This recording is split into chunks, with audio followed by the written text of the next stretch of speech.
નમસ્કાર મિત્રો, હું છું ગોપાલ ઇટાલિયા. રાતના 10 વાગ્યા આસપાસ આપણે ફેસબુક લાઈવના માધ્યમથી ચર્ચા કરી રહ્યા છીએ. એક અગત્યની બાબત ઉપર મારે લોકોનું ધ્યાન દોરવું છે, આમ જનતાનું પણ અને આમ આદમી પાર્ટીના કાર્યકર્તાનું પણ.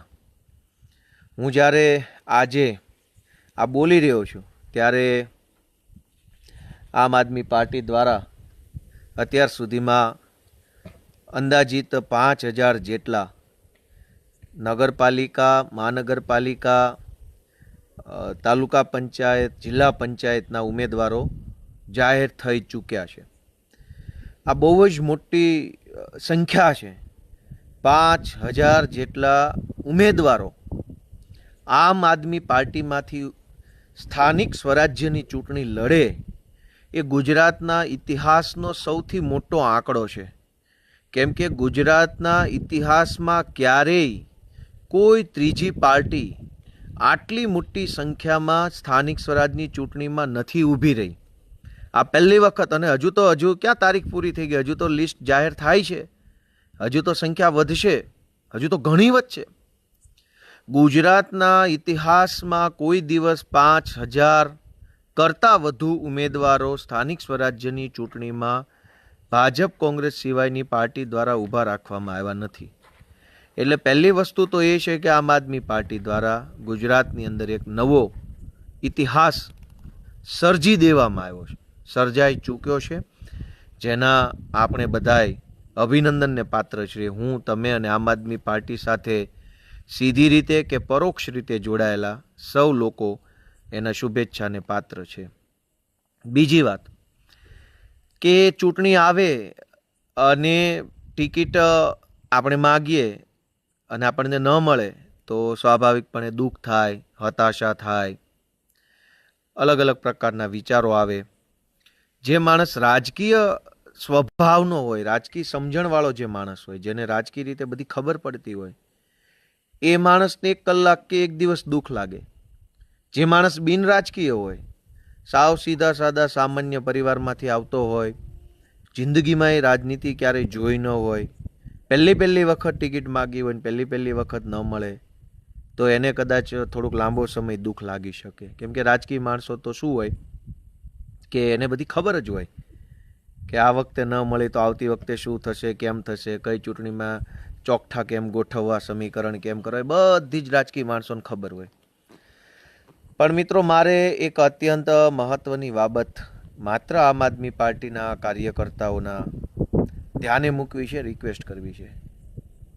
અનેક લોકો સાથે મારે પાર્ટીમાં ખૂબ સારો પારિવારિક સંબંધ છે. લગભગ ગુજરાતના તમામ જિલ્લાઓમાં 10, 15, 50, 20, 100 જેટલી સંખ્યામાં કાર્યકર્તાઓ બહુ સારા મિત્રો છે. રેગ્યુલર ટચમાં હોય, એમના ઘરે ગયા હોય, જમવા સાથે ક્યારેક ગયા હોય, ફોન ઉપર ઘણી વખત લાંબી વાતો થઈ હોય, એવા અનેક મિત્રો છે આમ આદમી પાર્ટીમાં. અને ક્યાંક પોતાના માટે, ક્યાંક કોઈ બીજા કાર્યકર્તા માટે, ક્યાંક પોતે જેને સારા ઉમેદવાર માનતા હોય એવા વ્યક્તિ માટે ટિકિટ માગી હોય અને ન મળી હોય, પછી મારું ધ્યાન દોર્યું હોય અથવા પાર્ટીમાં અન્ય નેતાઓનું ધ્યાન દોર્યું હોય, એવી ઘટના ચૂંટણી ટાણે ખૂબ બને.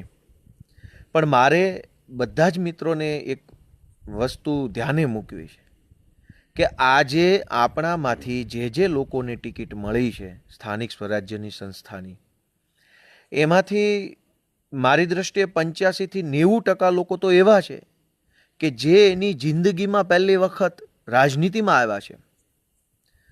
અને એમાં 90%માંથી પણ મોટાભાગના લોકો એવા છે, બહુ ઓછા લોકો એવા છે, સોરી બોલવામાં ભૂલ જાય, 90%ની અંદર પણ બહુ ઓછા લોકો એવા છે કે જે પહેલી કે બીજી કે ત્રીજી વખત ચૂંટણીની અંદર જતા હશે. તો આપણા જેવા અત્યંત સામાન્ય ગરીબ પરિવારના લોકોને ચૂંટણી સુધી પહોંચી શકાય એવું શીખવાડ્યું કોણે? આમ આદમી પાર્ટીએ અને અરવિંદ કેજરીવાલે. જે લોકોએ ટિકિટ માંગી હોય અને કદાચ ન મળી હોય કોઈ કારણોસર, કોઈ પણ એનું કારણ હોય કે નથી મળી ટિકિટ, તો માંગનાર વ્યક્તિને મારી એક સલાહ છે કે આજ આપણે ટિકિટ માંગી શક્યા, ક્યાં ફોર્મ ભરવું, ફોર્મ ભર્યા પછી કોને આપવું, આપણને જ ટિકિટ મળે એ માટે થઈને કયા લેવલના હોદ્દાવાળા વ્યક્તિઓને ફોન કરવા, કોને ફોન કરવા, કોના દ્વારા ફોન કરાવવા, આ બધી બુદ્ધિ તમને ક્યાંથી આવી? સમજણ ક્યાંથી આવી? કોણે શીખવાડ્યું આ બધું? 7 કરોડ લોકોનું ગુજરાત બન્યું છે. એમાંથી એવું બની શકે કે 1 કરોડ જેટલા યુવાનો હશે, કદાચ વધુ પણ હોય, ઓછા પણ હોય. એ 1 કરોડ યુવાનોમાંથી 50 લાખ યુવાનો પણ નથી કે જેને આ બધી ખબર પડતી હોય કે વિવિધ રાજકીય પક્ષોમાં ચૂંટણીમાં ટિકિટ જોતી હોય તો ક્યાં ફોર્મ ભરવું, આ ફોર્મ ક્યારે મળે, આ ફોર્મ ભર્યા પછી કોને આપવું, આપ્યા પછી કોને ભલામણ કરાવવી, ભલામણ કરાવવા માટે ક્યારે ફોન કરવો, કોને ફોન કરવો, આ બધી પણ એક સમજણ આવડતનો વિષય છે. જે મિત્રોને ટિકિટ ન મળી હોય ને કદાચ મનમાં થોડાક દુઃખ લાગ્યું હોય તો તમે જે વિસ્તારમાં, જે ગામમાં રહ્યો છો એ ગામના બીજા 50 યુવાનોને પૂછો કે ભાઈ તને કાંઈ આમાં ખબર પડે છે કે પાર્ટીમાં ટિકિટો કેવી રીતે મંગાય, કેવી રીતે? તમે ધારો કે ગોપાલભાઈ ઇટાલિયા છે, એને ટિકિટ ન મળી, જિલ્લા પંચાયતની માંગી, અને ધારો કે ગોપાલભાઈને ટિકિટ ન મળી તો ગોપાલભાઈ દુઃખી થયા દાખલા તરીકે. પણ ગોપાલભાઈએ એવું વિચારવું છે કે તમને આટલું બધું શીખવાડ્યું કોને? આ ટિકિટો માંગવાના લેવલ સુધી કોને પહોંચાડ્યા? આમ આદમી પાર્ટી અને અરવિંદ કેજરીવાલ ન હોત તો આજે આપણે આપણા ગામમાં શું કરતા હોત? આપણા ગામના કહેવાતા જે રાજકીય આગેવાનો હોય, ખાસ કરીને ભાજપના અથવા કોંગ્રેસના, એનાથી આપણે ડરતા હોત. હું મારી વાત કરું તો આમ આદમી પાર્ટી ન હોત તો હું મારા ગામમાં કોઈ દિવસ જિંદગીમાં સરપંચ ના બની શકું, કેમ કે ભાજપ અને કોંગ્રેસ એ ક્યારેય ન બનવા દે. દરેક ગામમાં ભાજપના અને કોંગ્રેસના નેતાઓ રહે છે. દરેક મોહલ્લામાં, દરેક વિસ્તારોમાં, દરેક જ્ઞાતિમાં ભાજપનો અને કોંગ્રેસનો ઝંડો લઈને ફરનારા લોકો છે જ. આખા ગુજરાતમાં જ્ઞાતિની અંદર પણ ભાજપ કોંગ્રેસનો ઝંડો લઈને ફરનારા છે. ધર્મસ્થાનોમાં પણ ભાજપ કોંગ્રેસનો ઝંડો લઈને ફરનારા છે. ગામમાં પણ છે, તાલુકામાં પણ છે, જિલ્લામાં પણ છે. મોટા મોટા ઇન્સ્ટિટ્યુશનો જે હોય, અલગ અલગ નામની સંસ્થાઓ, સામાજિક સંસ્થાઓ કે બિન રાજકીય, એની અંદર પણ ભાજપ કોંગ્રેસનો ઝંડો લઈને ફરનારા છે. મારા તમારા જેવા સાવ સામાન્ય પરિવારના યુવાનોને રાજનીતિનું પહેલું પગથિયું ચડવા માટેની જગ્યા કરી આપે, પછી એને શીખવાડે બધું કે ભાઈ બેટા દીકરા આમાં આમ હોય, આમ ન હોય, આમ કરાય, તેમ કરાય, આમ ન કરાય, આવું બધું શીખવાડે કોણ? અને એટલે આ બધું શીખવાડનાર વ્યક્તિ કોણ ગાળ્યું લખવા માંડ્યું અત્યારથી? હજુ તો હારી હારી વાતો હાલે છે, ત્યાં ગાળ્યું ચાલુ કરી.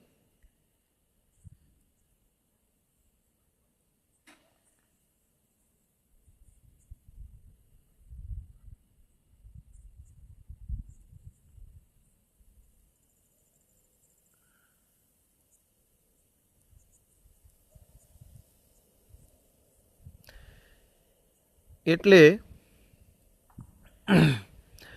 રાજનીતિની અંદર લાવે છે કોણ આપણને? આપણને રાજનીતિની અંદર બધું શીખવાડ્યું, સમજાવ્યું, કેવી રીતે પાર્ટીમાં કામ કરાય, કેવી રીતે આપણે આગળ વધી શકીએ, આ બધું શીખવાડવાનું કામ અરવિંદ કેજરીવાલ અને આમ આદમી પાર્ટીએ કર્યું છે. અને એટલે મારું દરેક મિત્રોને એક જ વિનંતી છે કે હજુ તો ઘણું શીખવાનું બાકી છે. કોઈ આ કાંઈ જીવનની પહેલી ચૂંટણી નથી. ટિકિટ મળી ગઈ તોય શું, ન મળી તોય શું. આજે આપણામાંથી અનેક યુવાનો એવા છે, હજારો યુવાનો ગુજરાતભરમાં એવા છે કે જે અવાજ ઉઠાવતા થયા, બોલતા થયા, પોલીસ સ્ટેશનોમાં જઈને વાત કરી શકે એવી એની હિંમત આવી. મામલતદાર ઓફિસોમાં, અન્ય બીજી સરકારી કચેરીઓ હોય કોઈ પણ પ્રકારની, તો ત્યાં પૂરા આત્મવિશ્વાસ સાથે વાત કરી શકે એવો આપણને હિંમત કોણે આપી? જેને ટિકિટ મળી એ માણસ અને જેને ટિકિટ ન મળી એ બંને વ્યક્તિ વિચારે કે આજથી 5 વર્ષ પહેલાં આપણે એકલા પોલીસ સ્ટેશન જઈ શકતા હતા. જેને ટિકિટ નથી મળી અને જેને મળી છે એ બંને વિચારે કે આજથી 5 વર્ષ પહેલાં આમ આદમી પાર્ટીમાં આપણે નહોતા ત્યારે આપણે મામલતદાર ઓફિસે કે કલેક્ટર ઓફિસે જઈ શકતા હતા, અથવા જઈ શકતા હતા તો ત્યાં જઈને કંઈ બોલી શકતા હતા, સાહેબો સાથે વાત કરી શકતા હતા, મોબાઈલ ઉપર રેકોર્ડિંગ કરી શકતા હતા? નહોતા કરી શકતા. તો આપણામાં હિંમત ક્યાંથી આવી? આપણને કોણે આ બધું શીખવાડ્યું? અને ટિકિટ કરતાંય તે હું તો એમ કહું છું કે ટિકિટનો બાપ, આપણી અંદર હિંમત જે આવી એને દુનિયાની કોઈ ટિકિટ ન પહોંચે. દરેક માણસ વિચારે જેને પાર્ટીનો હોદ્દો મળ્યો, જેને પાર્ટીની ટિકિટ મળી, જેને પાર્ટીની અંદર મંચ મળ્યું, જેને પાર્ટીમાં માઇક મળ્યું, એ દરેક વ્યક્તિ વિચારે કે પહેલાં આપણે પોલીસ સ્ટેશન જતા હતા તો આપણને કેવું લાગતું હતું, આજે આપણે કેવી રીતે જઈએ છીએ, આજે આત્મવિશ્વાસથી જઈએ છીએ. પહેલાં ડર લાગતો હતો, આજે જીઈબીની ઓફિસ, વન વિભાગની ઓફિસ, તાલુકા પંચાયત, જિલ્લા પંચાયત, સસ્તા અનાજની દુકાન, શિક્ષણ અધિકારીની કચેરી, સરકારી દવાખાના, જ્યાં પણ આપણે જઈએ છીએ તો પૂરા આત્મવિશ્વાસ અને હિંમતથી બોલી શકીએ છીએ. એ કોણે શીખવાડ્યું? આમ આદમી પાર્ટી અને અરવિંદ કેજરીવાલે શીખવાડ્યું.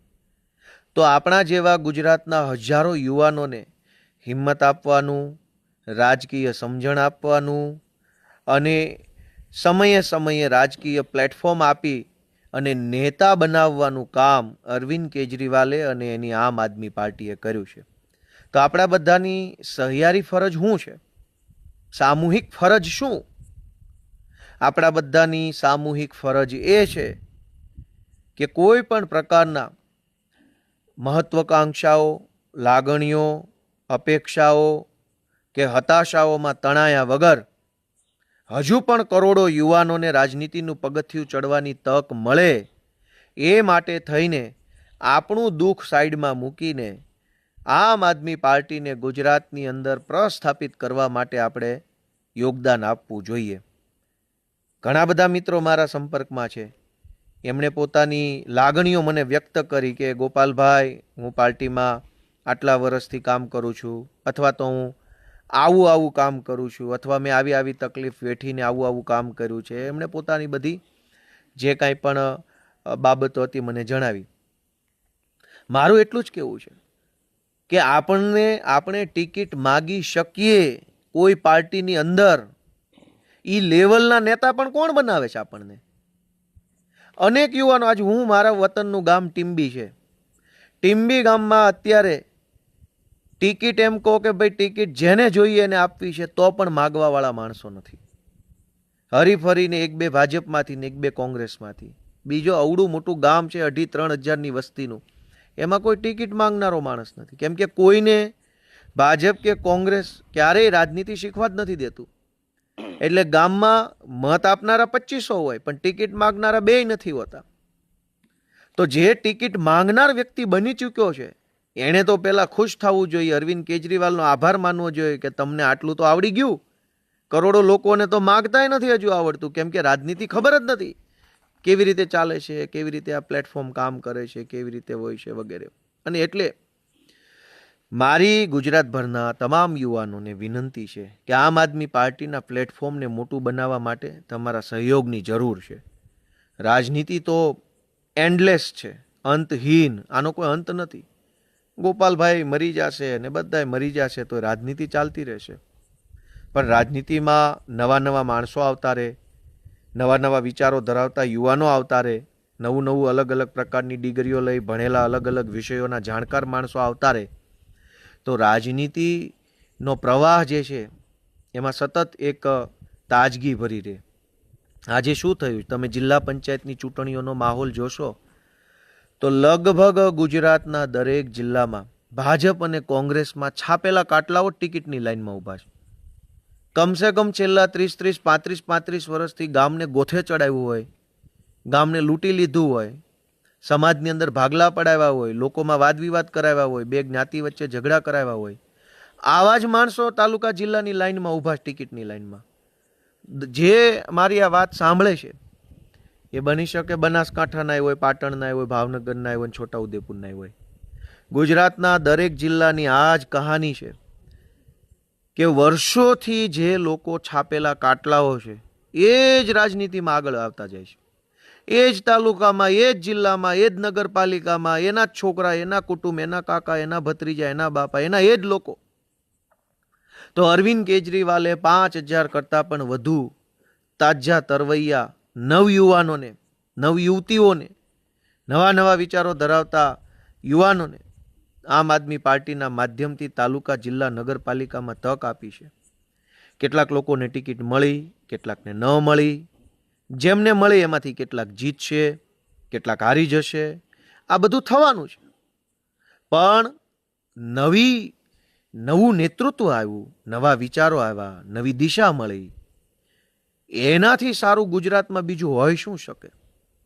અને એટલે મારી બધાને વિનંતી છે, અને ખાસ કરીને જેમને ટિકિટ નથી મળી, અને પહેલી વિનંતી એમના માટે છે કે ભાઈ ટિકિટ નથી મળી, પણ આમ આદમી પાર્ટીમાં આવીને હિંમત મળી ને, પોલીસ સ્ટેશનોમાં સરકારી કચેરીમાં બોલતા તો થયા ને. ટિકિટ નથી મળી, પણ રાજકીય કામ કેવી રીતે કરાય એ જાણકારી તો મળી ને. ટિકિટ નથી મળી, પણ પાર્ટીમાં અને પાર્ટીના કારણે પોતાના આસપાસના વિસ્તારમાં અને સમાજમાં થોડીક આબરૂ ઇજ્જત તો વધીને.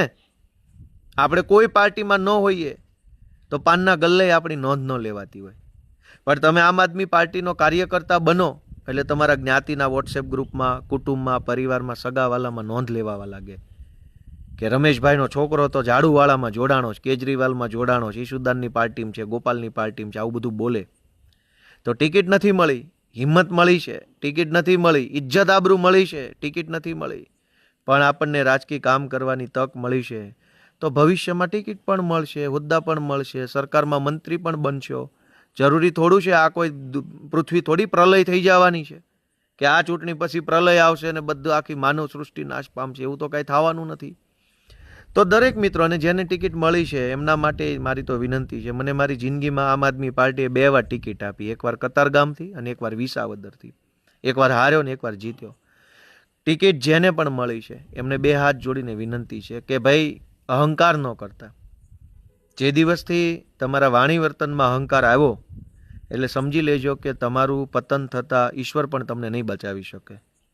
કેમ કે દુનિયામાં એક માણસ બીજા માણસને ક્યારેય આગળ નથી લાવી શકતો, અને એક માણસ બીજા માણસને પાછળ નથી રાખી શકતો.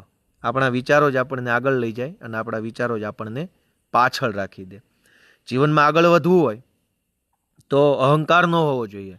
આપણને ટિકિટ મળી ગઈ છે તો આપણે સૌથી નાના બની જવાનું, અને આપણા કાર્યકર્તાને મોટા માનવા પડે, આપણી ટીમ મોટી માનવી પડે, આપણા નેતાઓને મોટા માનવા પડે, આપણી જનતાને મોટી માનવી પડે. આપણે ટિકિટ મળી ગઈ એટલે હું મહાન છું, હવે જેને નથી મળી અથવા મને ટિકિટ ન મળે એ માટે જેણે જેણે કોશિશ કરી તે બધાને હું ઇગ્નોર કરું, એવું નહીં કરવાનું. કેમ કે એ સારા નેતાના લક્ષણ નથી. રાજનીતિ તો બહુ લાંબી ગેમ છે, બહુ લાંબી ગેમ છે. કોઈ 2, 5, 10 વર્ષની ગેમ નથી, 100 વર્ષની ગેમ છે. અને એટલે જેને ટિકિટ મળી છે એ દરેક મિત્રોની વિનંતી છે કે બિલકુલ અહંકાર ન કરવો, સહેજે અભિમાન આપણા વાણી વર્તનમાં દેખાવું ન જોઈએ. કોઈ મોટી તોપ બનીને ફરવું નહીં, ક્યાંય પણ આમ બોલવામાં જરાય પણ તોછડું વર્તન આપણી પોતાની ટીમ અને પબ્લિક સાથે ન કરવું. ભાજપવાળાને 4 શબ્દો આકરા કહી દો તો એ તો કંઈ બહુ વાંધા જેવું નથી, કહેવા જ જોઈએ. અને ભાજપવાળા વિશે તમે આકરું નહીં બોલો તો તમે નેતાય નહીં હોવ. એટલે ભાજપવાળાને વાંધો નહીં, એ તો હું છે જ એવા નાલાયક કે આપણે એને સીધી ભાષા સમજ્યામય નથી, હરામી છે જન્મજાત જ તે. એટલે એને કહી દો એને વાંધો નથી, પણ આપણી પોતાની ટીમ, સમાજ, જનતા, સમાજના વડીલો, એમને ક્યારેય આપણે એવું વર્તન ન કરવું કે અહંકારી દેખાય. એટલે જેને ટિકિટ મળી છે એ વિનમ્ર બનીને રહે, સરળ બનીને રહે, કોઈ ખોટો શો ઓફ ન કરે. નથી મળી એ મિત્રોને ટિકિટ મળતા પહેલાં બીજું ઘણું બધું મળ્યું છે. મેં ગણાવ્યું એમ હિંમત મળી, સમાજમાં રિકોગ્નિશન, અંગ્રેજી શબ્દ છે રિકોગ્નિશન, એટલે કે ઓળખ. આજ કરોડો લોકોની આમ કોઈ ઓળખ નથી. રેલવે સ્ટેશન સામે મળી જાય તો આપણે બેઠા હોય, પૂછે ભાઈ, તેમ કે મારું નામ રમેશ, બહુ તો પોતાનું ગામનું નામ જણાવી શકે, બહુ તો પોતાની જ્ઞાતિ જણાવી શકે, એનાથી આગળ ઓળખ નથી. જ્યારે તમે હશો, તમને કોઈ પૂછશે તમે તો હું આમ આદમી પાર્ટીના ઢેકણા પૂછડા સંગઠનનો મંત્રી છું, આવું તમે બોલો તો એ તમારી ઓળખ છે. આમ આદમી પાર્ટીના પ્રદેશમાં, તાલુકામાં, જિલ્લામાં, મહાનગરના મોરચામાં, ઉપપ્રમુખમાં તો એ ઓળખ છે. તો આપણને હિંમત, ઓળખ, આવડત આ બધું જ આમ આદમી પાર્ટીના માધ્યમથી અરવિંદ કેજરીવાલજીએ આપ્યું છે. હજુ પણ આપણે મહેનત કરીશું, સંઘર્ષ કરીશું તો વધુ મળશે. પણ ટિકિટ મળી હોય એને, ટિકિટ ન મળી હોય એને, ટિકિટ ન માગી હોય એને, એ બધાને એક જ વિનંતી છે કે આ પ્લેટફોર્મ, આમ આદમી પાર્ટીના પ્લેટફોર્મને જીવતું રાખવું, આગળ વધતું રાખવું એ આપણા બધાની સહિયારી જવાબદારી છે. જો આ પ્લેટફોર્મ નહીં હોય તો મારા તમારા જેવા ગામડાઓમાં જન્મેલા લોકોની કોઈ વેલ્યુ ક્યારેય થવાની નથી. કીડા મકોડાની જેમ આપણે બધાને જીવવું પડશે. આજ જો આપણા જેવા સામાન્ય પરિવારમાં જન્મેલા સાવ બિન રાજકીય પરિવારના માણસોની કદર થવા લાગી હોય તો એનું એકમાત્ર કારણ છે આમ આદમી પાર્ટી, અને આમ આદમી પાર્ટીના એક ઉમેદવારને વધુને વધુ મત અપાવવા એ આપણી સહિયારી જવાબદારી છે. આપ સૌને હું ખૂબ ખૂબ શુભેચ્છા પાઠવું છું, અને ફરી એક વખત આ આમ આદમી પાર્ટી ગુજરાતમાં સફળ થાય, મજબૂત થાય એવા કામની શુભેચ્છાઓ પાઠવતા મારી વાત પૂરી કરું છું. જય જય ગરવી ગુજરાત.